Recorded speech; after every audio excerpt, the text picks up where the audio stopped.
Hi everyone, welcome back to the Hidden Motives crime series. Today we're uncovering another deeply saddening case.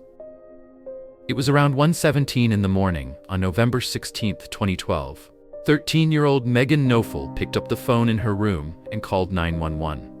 You can hear how scared she was. Her voice is shaking, barely above a whisper. "My sister is killing my mom. She has a knife. There's blood everywhere. Please hurry." The dispatcher stayed calm, kept asking gentle questions to keep her talking, told her to stay hidden and not hang up. In the background of that call, which ended up getting played in court, you can hear everything. Lisa Knofel's weak, desperate cries getting quieter, the steady, awful sound of the knife hitting over and over, footsteps moving fast across the floor, then it just stops. Silence, except for Megan crying softly. Megan had woken up to the noise down the hall. She got out of bed, walked to her mom's bedroom door, and looked in. There was Sabrina Zunick, the 17-year-old foster daughter her family had taken in, standing over the bed in the glow from the little bedside lamp. Sabrina's arm just kept going up and down. Blood was already all over the sheets, splattered on the headboard and walls, pooling thick on the carpet. Lisa was still awake at first, trying to protect herself with her arms. You could see the deep cuts on her hands and forearms where she'd grabbed at the knife or tried to push it away. Her mouth was moving like she was begging, but it turned into these awful gurgling sounds pretty quick. Megan froze for a second, then bolted back to her room, grabbed the cordless phone, and dialed. She stayed on the line for what must have felt like forever, whispering to the dispatcher while it was still happening. When the noises finally stopped, the house went dead quiet except for her trying not to sob too loud. Police got there fast. They walked in through the unlocked front door and saw Sabrina coming out of the bedroom. She was barefoot, pajamas soaked in blood, face and arms and hair covered in it. She was still holding this big 15-inch serrated kitchen knife, blade shiny and wet under the hall light. They told her to drop it. She did, right away, no fight, and put her hands up. They arrested her on the spot. She didn't try to run or say much of anything. Inside the bedroom, it was bad. Really bad. Lisa was 41, lying on her back in the middle of the bed, arms out like she'd fought as hard as she could until she couldn't anymore. The autopsy counted at least 178 wounds, stabs, slashes, punctures all over her neck, throat, chest, stomach, arms, legs. Her left carotid artery was cut pretty early on, but the stabbing kept going way past that point, long after she would have passed out from blood loss. A lot of the wounds looked twisted, like someone was turning the knife on purpose to do as much damage inside as possible.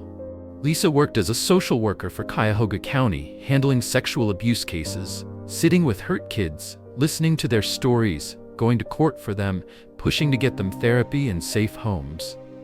She never let the heavy stuff at work make her cold. She brought that same kindness home. In July 2011, she and her husband Kevin decided to foster Sabrina, who was 16 then and had ADHD, bipolar, bad anxiety, and a rough history in the system that nobody seemed able to fix. They opened their house to her to give her a real shot at something stable. And that decision ended with Lisa dead in her own bed, killed by the girl she was trying to help. Their 3-year-old daughter Haley was asleep in her crib the whole time, down the hall. She woke up later to police, lights flashing everywhere, and people telling her mommy wasn't coming back to read her stories or tuck her in. Right from the start, even in the chaos that night, detectives saw things didn't add up for a regular break-in. Drawers pulled open in the living room and bedroom, jewelry tossed around on the floor and dresser, a side door left cracked. It looked like someone had staged a burglary, but nothing valuable was missing. No broken windows, no sign anyone forced their way in. The front door was unlocked from the inside, and the level of violence, way more than what it would take to kill someone, felt personal, like it had been planned, built up, and carried out with something deeper than just anger. This wasn't some stranger breaking in. It was someone already in the house, someone they trusted. In the spring of 2014, almost 2 years after everything went down, the trial happened in a Lake County courtroom. That's where more of the real story started coming out. Sabrina Zunick was 19 by then.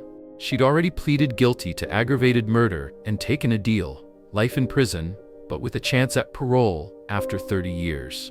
Part of that deal was her agreeing to testify honestly against Kevin Knofel, Lisa's husband, the guy she'd called her lover, and the one who'd promised to protect her. When she got on the stand, she spoke quietly and steadily, but what she said hit hard. She explained how things between her and Kevin started changing in the spring of 2012, back when she was still 17. Kevin was a truck driver, gone for long stretches, but when he was around, he began giving her rides to school. Those rides turned into something else, private time in the car. It began with touches that lasted too long, him opening up about personal stuff, late-night talks.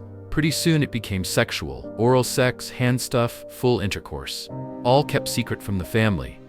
He bought her lingerie and had her pose for photos in it. They even set up a joint bank account. He kept telling her Lisa was controlling and manipulative, that if they divorced, he'd probably lose custody of little Haley, who was only 3. Then it got a lot darker.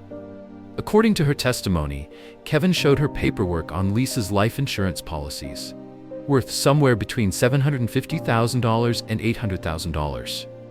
He said more than once that Lisa was worth more dead than alive. With that money, they could leave Ohio, take Haley, and start over together without Lisa in the way. It wasn't just talk. He gave her specific instructions on how to do it.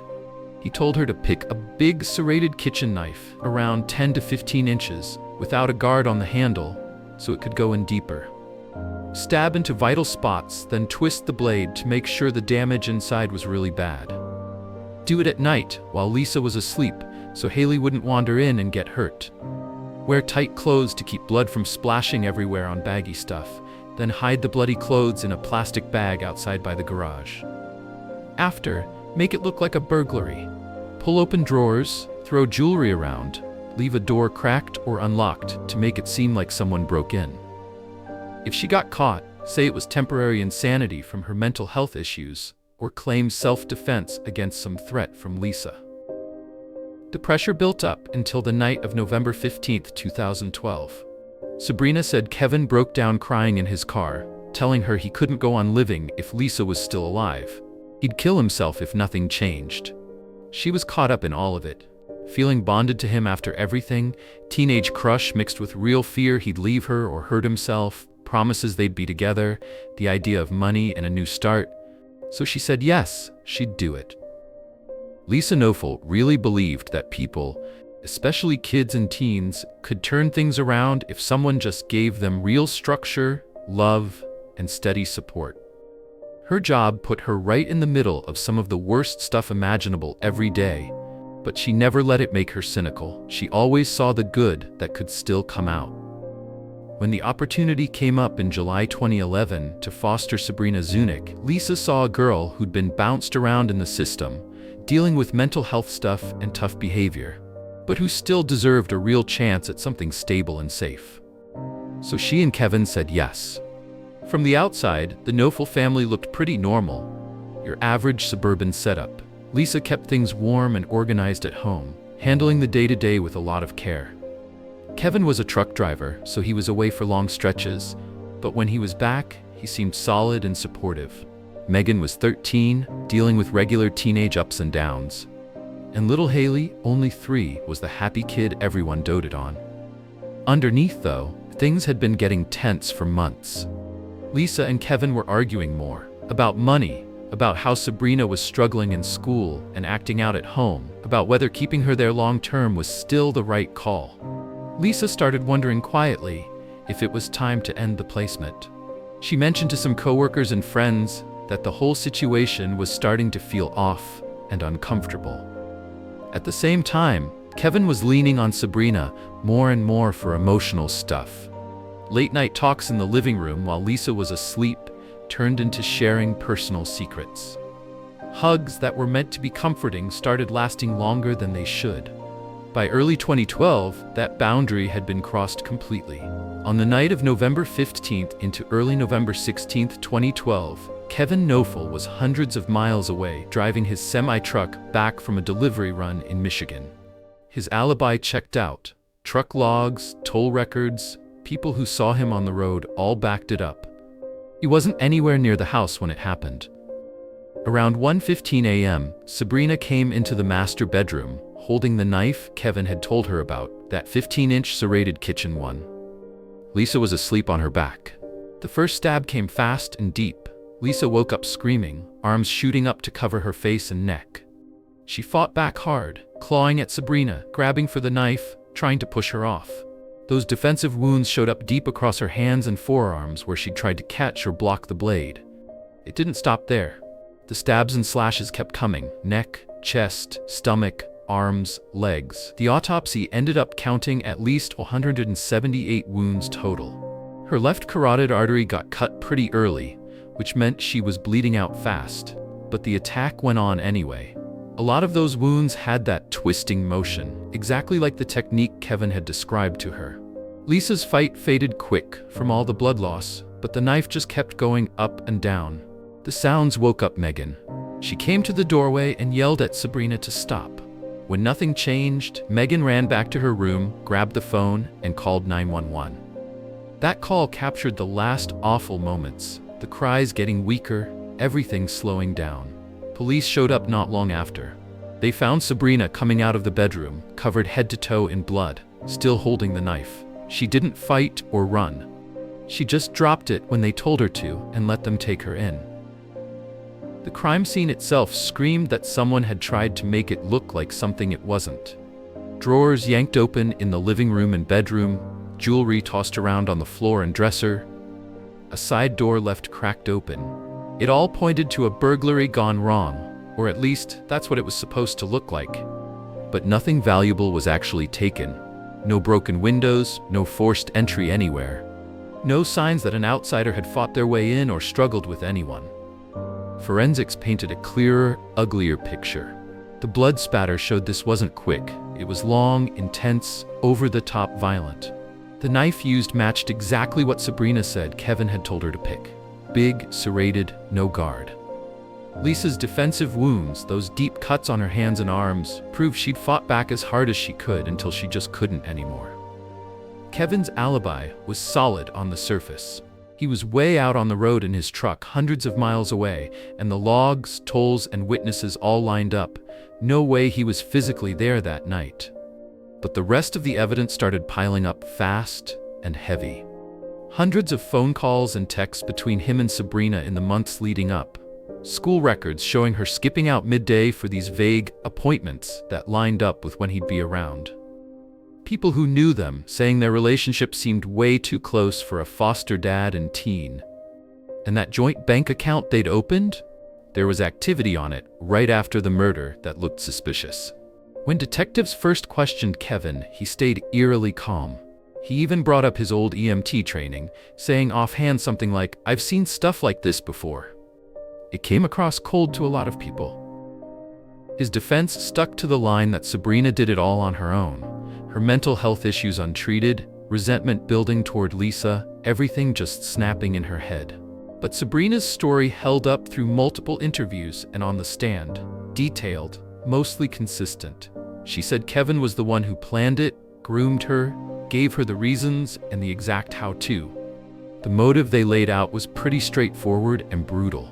That big life insurance payout, $750,000 to $800,000, plus dodging a divorce that would have probably meant losing custody of Haley and keeping their secret relationship from blowing up in his face. In the end, the jury didn't buy the "she acted alone" argument. Kevin was convicted on all counts: sexual battery for the relationship with Sabrina, plus the conspiracy and complicity charges tied to the murder plot. He got life with parole possible after 30 years, same as Sabrina after her guilty plea. Kevin Noffel's trial started May 29, 2014, and lasted 9 days. Sabrina, already serving her sentence, testified and walked through the grooming, the affair, the murder instructions, and Kevin's promises of a new life together with the insurance money and Haley. Her testimony carried real weight. After 9.5 hours of deliberation, on June 11th, the jury found him guilty on all 11 counts: 6 sexual batteries, 2 conspiracies to commit aggravated murder, and 3 complicities to commit aggravated murder. In August 2014, he was sentenced to life with parole eligibility after 30 years, plus 12 consecutive years for the sexual offenses. He was also classified as a Tier 3 sex offender. Sabrina had received the same life sentence structure after her 2013 guilty plea. Both ended up with essentially identical long terms. Megan and Haley lost their mom, and now their dad and foster sister were gone from their lives for decades too. What began as an act of kindness, taking in a troubled teen, ended with the family completely broken. That closed the main part of the case. No major appeals changed the outcome later on. It remains one of those stories that lingers because of how ordinary intentions turned into something so devastating. In 2017, a civil court awarded Megan and Haley Knofel a total of $6.2 million in damages, $5 million against Sabrina Zunick and $1.2 million against Kevin Knofel. The judgment recognized the deep, lifelong trauma the girls suffered from witnessing their mother's murder and having their family torn apart so completely. Megan and Haley grew up without Lisa to guide them, without their dad around, carrying memories and nightmares that therapy can help manage but never fully erase. Over the years, Kevin has filed several appeals, still insisting he's completely innocent and had no part in planning or encouraging what happened. Sabrina, in a few prison interviews and letters that have come out, has said she's deeply sorry. She describes herself as mentally unwell back then, heavily manipulated by Kevin, and full of regret for the pain and destruction she caused. That's where things stand now. Two young women trying to build lives after losing so much so young. While the two people responsible serve out long sentences and deal with the aftermath in their own ways. It's a case that started with compassion and ended in irreversible loss for everyone involved. More than a decade later, this case still leaves lingering questions without easy answers. Was Sabrina mostly a victim, groomed as a vulnerable teen with mental health struggles, manipulated by an adult who promised love and a way out?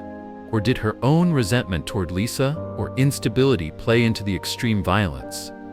How could Kevin, after years of marriage and raising a family with Lisa, plan her death so coldly and methodically? Did the foster system miss red flags? Enough screening before placing a troubled teen in a home already under marital stress? The house in Willoughby Hills still stands, looking ordinary to anyone passing by, lights on, yard kept, but inside happened a profound betrayal. A mom killed by the foster daughter she tried to help, orchestrated by the husband who once promised to protect her. Megan and Haley carry deep, invisible scars that may never fully heal. The courts delivered sentences and a civil award, but punishment can't undo the lifelong damage. Some things stay in the shadows, motives, regrets, the full why, beyond complete understanding. If you found this story meaningful, join our community by subscribing and turning on notifications. Every subscriber helps us continue sharing stories that matter.